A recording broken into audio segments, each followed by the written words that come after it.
Ang HS Kimen F-601 ay ang nangungunang barko ng Kimen-class frigates, isang espesyal na Griego na variant ng French FBI mga kamakailang milestone 2025 handover, noong ika-18 ng Disyembre taong 2025, opisyal na inihatid ng Naval Group ang HS Kimen sa Hellenic Navy sa isang seremonya sa Lorient, France.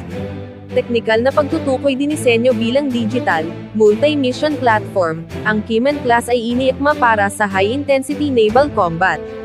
Displacement, 4,500 tonelada. Haba, 122 metro, tinatayang 400 talampakan. Bilis, lumagpas sa 27 knots. Radar, itinatampok ang advanced na Thales Seafire Digital Active Electronically Scanned Array AESA radar.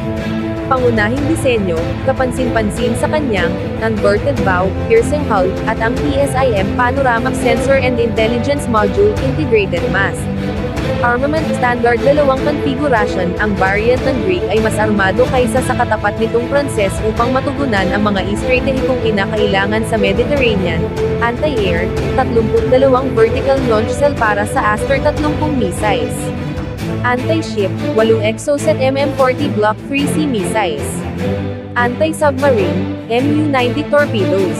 Point defense, 21 cell ramp rolling airframe missile CIWS at isang 76mm na pangunahing baril.